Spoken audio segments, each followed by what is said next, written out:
Oh iya Jo, diam gue, diam gue.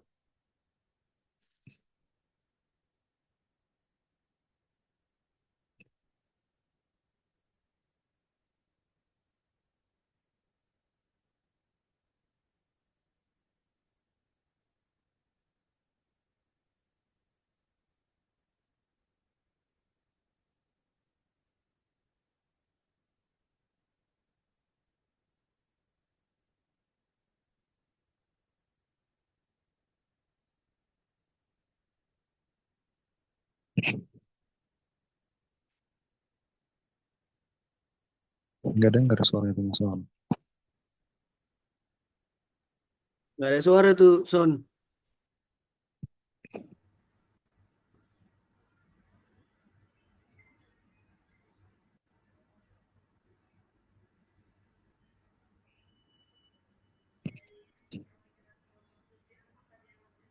Oh iya, yang nggak ada suara.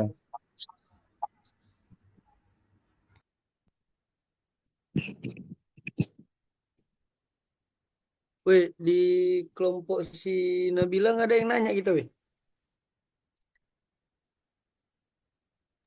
Nanti nanya eh, dari online aja. Apa, Son?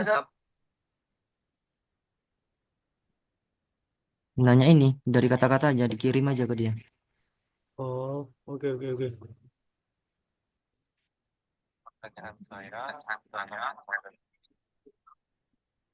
Udah muncul. Udah, udah muncul suara yang soal.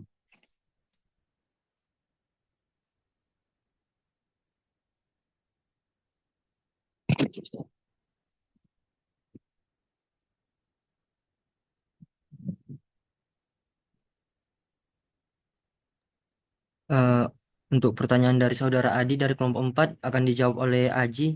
Aji, silahkan Aji.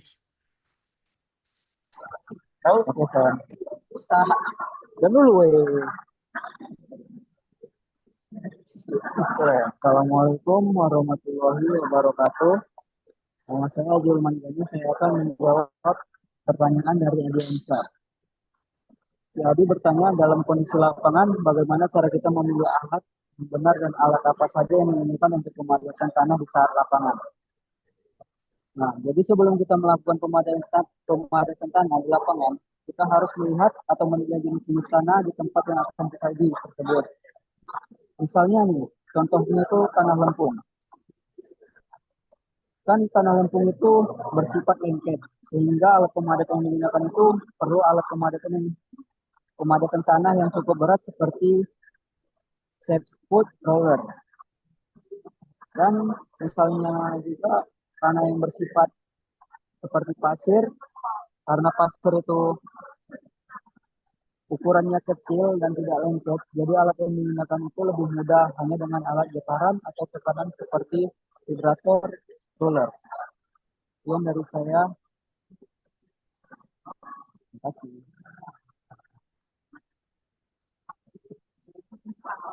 Itu, itu aja kan. Apa? Aku nggak kedengeran ngomongnya. Kedengeran kok. Udah, udah. Iyalah, berapa nilai banyak lah aku anjing. Wih, bahasa. Nah, dilanjut ya.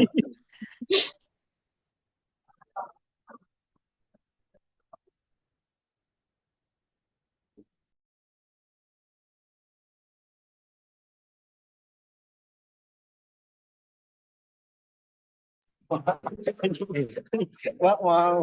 Di jangan galak. Ini tunggu diputar dulu video Adi gitu baru aku ngejawab atau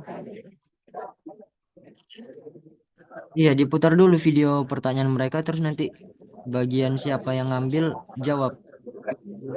oh, berarti aku kecepatan deh jawabannya ya. Enggak, Udahlah ulang aja lah. udah kok tadi. Udah. Bagian Adi Udah. tadi kan udah ngomong Adi. Oke, oke, oke. Berarti ini aku udah kan? Udah, ha. Oke, oke, oke. Oke.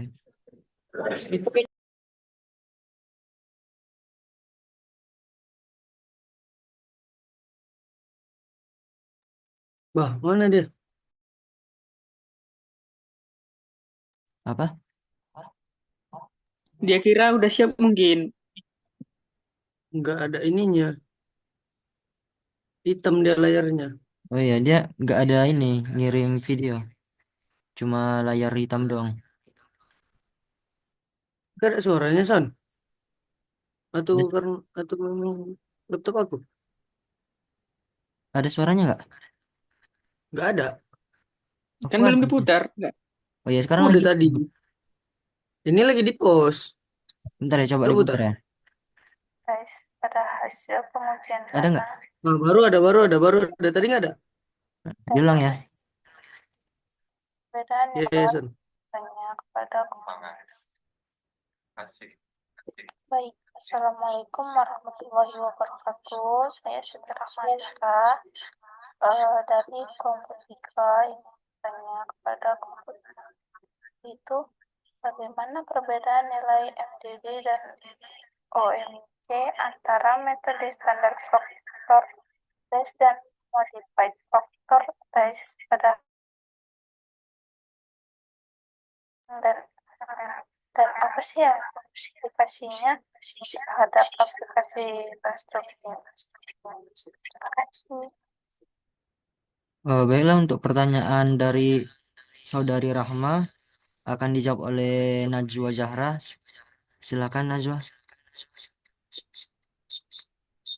Assalamualaikum warahmatullahi wabarakatuh. Saya akan menjawab pertanyaan Siti Rama Azhara. Soalnya, bagaimana perbedaan nilai MDD dan OMC antara metode standar Proctor test dan modified Proctor test pada hasil pengujian tanah desa si jantung dan apa implikasinya terhadap aplikasi konstruksi? Jawabannya, hasil pengujian tanah desa si jantung menunjukkan bahwa nilai MDD atau maximum dry density dari modified Proctor test lebih tinggi dibandingkan standar Proctor test. Sebaliknya, nilai OMC atau optimum moisture content dari modified Proctor test lebih rendah dibandingkan standar Proctor test. Secara teori, hal ini wajar karena modified Proctor test menggunakan energi pemadatan yang lebih besar, sehingga tanah menjadi lebih padat pada kadar air yang lebih rendah. Implikasinya, untuk pondasi jalan, hasil pemadatan dengan nilai kepadatan tinggi dari modified Proctor test dapat memenuhi persyaratan teknis. Namun, untuk konstruksi seperti dasar bendungan, hasil dari modified Proctor test tidak memenuhi standar atau lebih besar 95%, sehingga tidak dapat digunakan tanpa penyesuaian atau evaluasi tambahan. Penemuan ini penting bagi perancangan konstruksi untuk menentukan metode pemadatan yang sesuai berdasarkan jenis proyek dan standar teknis yang dibutuhkan. Terima kasih. Baiklah, akan dilanjut video pertanyaan dari kelompok lain.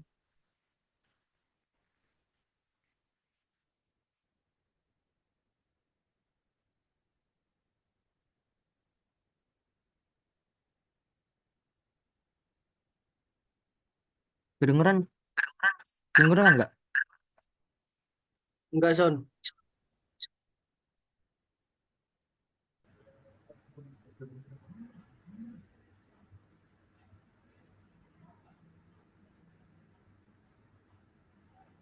Iya, ya. Kok nggak kedengeran ini?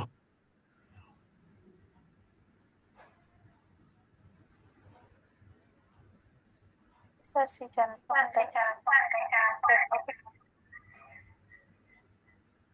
Tadi ada suaranya.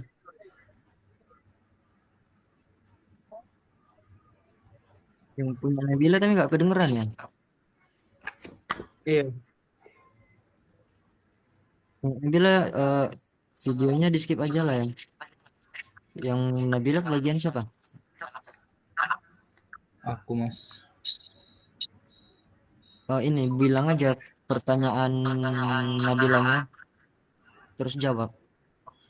Hmm. Uh, pertanyaan dari Nabila, dia nih nanya, jika tanah timbunan itu memenuhi persyaratan untuk tanah dasar dan fondasi jalan, apakah itu memenuhi standar untuk perencanaan dasar bendungan juga? Nah, jawabannya itu tanah timbunan untuk tanah dasar dan fondasi jalan sama bendungan tuh udah pasti berbeda ya, dari segi kekuatannya, dari segi permeabilitas, konsistensi tanah, sama materialnya juga pasti berbeda. Karena kan beban yang ditanggung oleh pemadatan tanah dari bendungan ini lebih besar ya.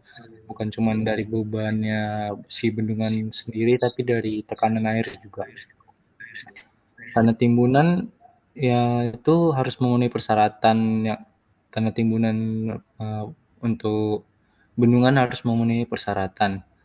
Seperti persyaratan kepadatan dan ketentuan tanah, permeabilitas tanahnya, konsistensi tanahnya, kondisi geoteknikal tanahnya, sama ketersediaan material.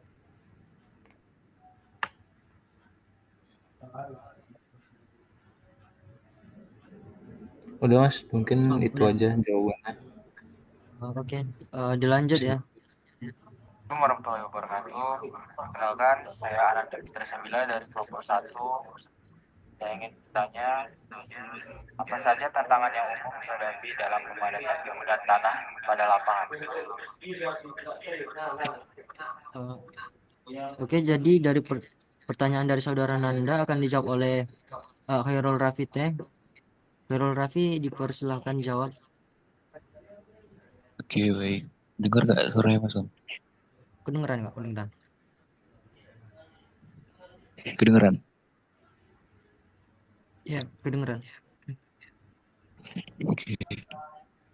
Ya, perkenalkan, nama saya Khairul Rafite. Saya ingin menjawab pertanyaan dari Nanda, yaitu apa saja tantangan yang umum dihadapi dalam pemadatan timbunan tanah pada lapangan. Oke, baik. Di sini tantangan yang sering muncul dalam pemadatan timbunan tanah, yang pertama kita harus melihat dari kadar airnya. Apabila kita ingin membangun sebuah infrastruktur, maka yang harus kita perhatikan adalah sifat tanahnya, terutama yaitu kadar air. Jika kadar air terlalu rendah, maka tanah akan sulit dipadatkan. Yang kedua, kita harus lihat dari jenis tanahnya. Ada beberapa tanah yang dapat dipadatkan dan tidak dapat dipadatkan. Oke, di sini saya akan mengambil contoh yaitu tanah lempung. Jenis dari tanah lempung tersebut lebih sulit dipadatkan dibanding dengan tanah pasir. Yang ketiga, kita harus melihat dari lapisan tanahnya. Adanya lapisan yang tidak homogen dapat menghambat proses pemadatan tanah. Dan yang keempat yaitu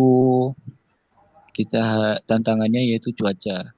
Jika terjadi curah hujan yang tinggi, maka itu juga sudah termasuk menghambat proses pemadatan tanah, dikarenakan air dapat mengisi pori-pori pada tanah dan mengeluarnya udara pada tanah. Oke, baik, itu saja yang bisa saya sampaikan. Terima kasih. Baiklah. Kemudian akan dilanjutkan dari pertanyaan dari saudara Gilang ya.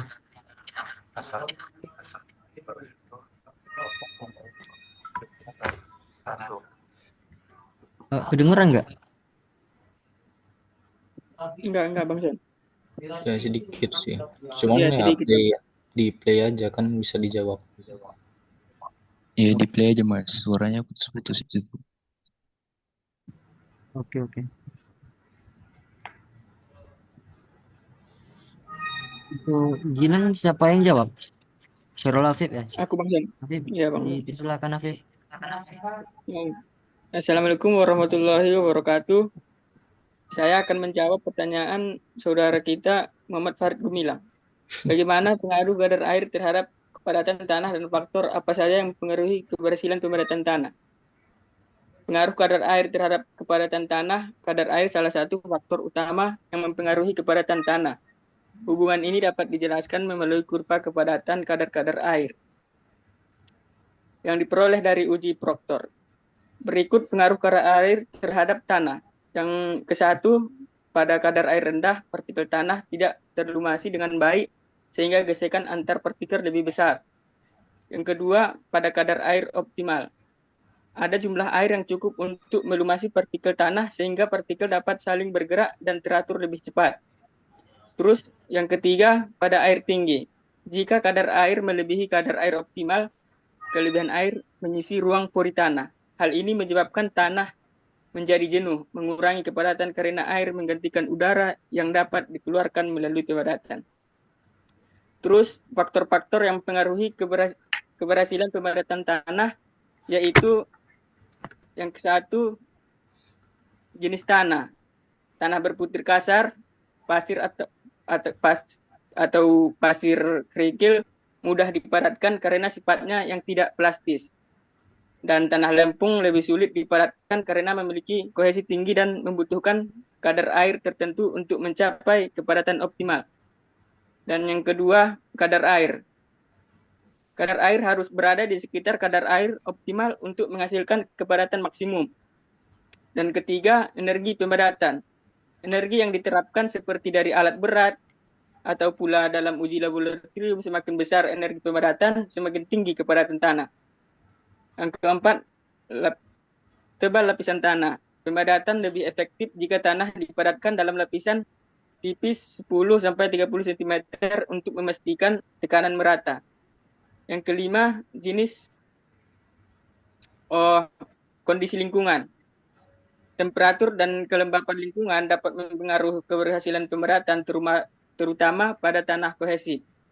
Dan yang keenam, jumlah lintasan alat pemadat. Semakin banyak lintasan, semakin baik hasil pemadatan hingga mencapai kepadatan maksimum.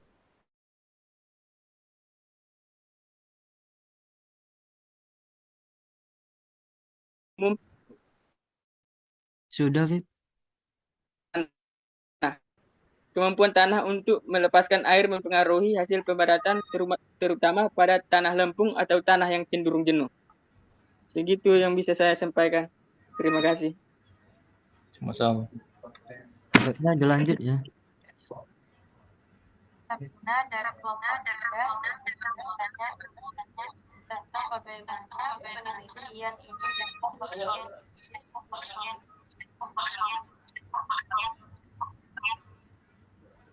Kedengeran nggak?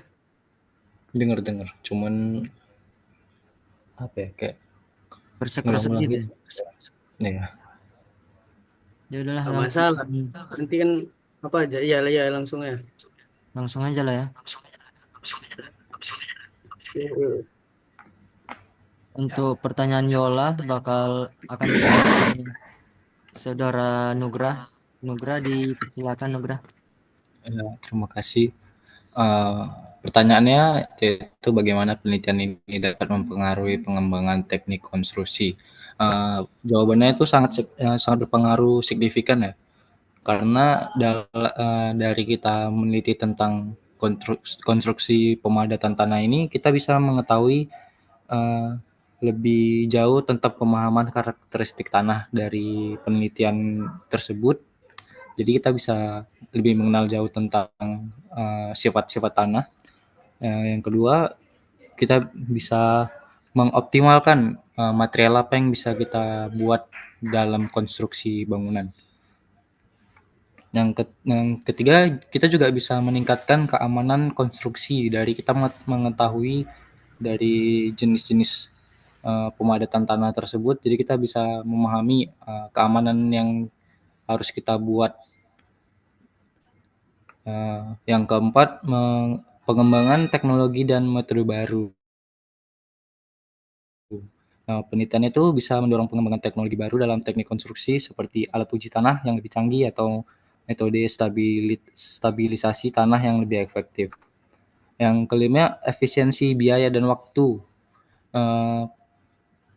Penelitian ini dapat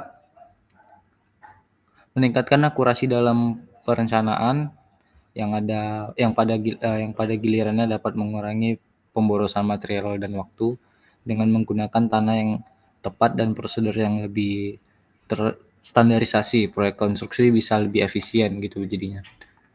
Yang keenam itu adaptasi terhadap lingkungan.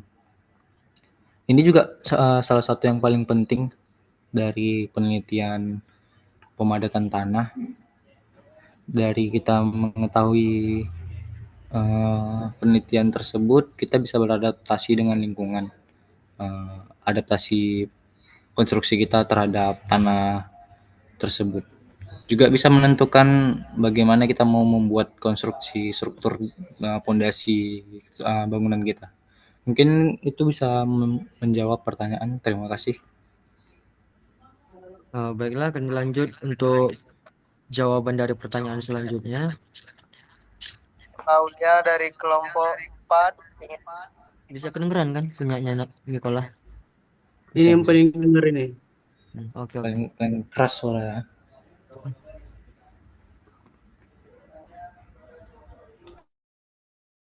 Berpengaruh terhadap kepadatan tanah. Aulia dari kelompok 4 ingin bertanya kepada kelompok 5. Kenapa kadar air berpengaruh terhadap kepadatan tanah? Baiklah, untuk pertanyaan dari Mikola akan dijawab oleh Muhammad Farhanul Ihsan. Farhan, dipersilakan Farhan. Oke. Saya akan menjawab pertanyaan saudara Mikola dari kelompok 4. Pertanyaannya tadi, kenapa kadar air berpengaruh terhadap kepadatan Mas, ulang Mas. Oke, saya akan menjawab pertanyaan saudara Mikola Aulia dari kelompok 4. Pertanyaannya tadi, kenapa kadar air berpengaruh terhadap kepadatan tanah? Karena air berfungsi sebagai pelumas antara partikel tanah. Ketika kadar air meningkat, partikel tanah dapat bergerak lebih bebas, meningkatkan kepadatan hingga mencapai kadar air optimum atau OMC. Tetapi, jika kadar air melebihi OMC, kepadatan kering tanah justru menurun karena air mengisi ruang pori yang seharusnya diisi oleh partikel padat. Tanah yang terlalu jenuh dapat mengalami softening, yang mengurangi kekuatan geser dan stabilitasnya. Itu saja jawabannya. Mungkin bisa menjawab pertanyaan dari saudara Mikola Aulia. Terima kasih. Baiklah, selanjutnya akan dilanjutkan oleh pertanyaan dari saudara Fatan. Kan nama saya Takarani, saya dari kelompok 2 mekanika tanah. Ini menjawab daripada presentasi kelompok 5, yaitu pertanyaan saya.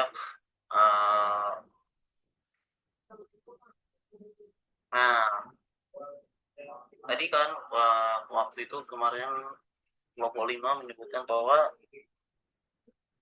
peneliti menggunakan dua metode, yaitu proctor test dan Sencon test. Yang proctor test untuk pemadaman tanah dan Sencon itu yang kemudian hasil pertemuan dan metode tersebut dibandingkan. Jadi pertanyaannya, sebutkan beda antara kedua metode tersebut bila hasil yang sama dan apa kekurangan kelebihannya. Thank you. Assalamualaikum. Baiklah, untuk pertanyaan dari Fatan, saya yang akan jawab. Untuk perbedaan terkait kedua metode yang digunakan oleh penulis atau peneliti jurnal itu, untuk proctor test yang terbagi menjadi dua, yaitu modified proctor test dan standar proctor test, itu proses pengujian tanah sampelnya dilakukan di laboratorium. Sedangkan untuk Sencon test, pengujian karakteristik tanahnya itu dilakukan langsung di lokasi tanah sampel. Jadi di outdoor dia dilakukan. Dan untuk kelebihan dan kekurangannya sendiri ya mungkin tentang outdoor dan indoornya.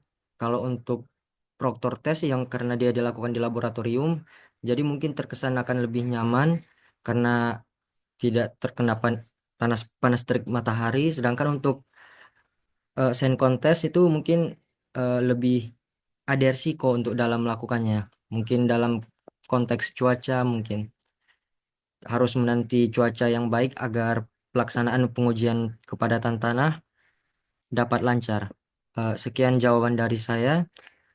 Dan dengan ini maka video pertanyaan untuk jawaban tugas CGR dari kelompok 5 akan diakhiri. Sekian dari kami. Terima kasih. Main kali. Aku nggak dengar tadi.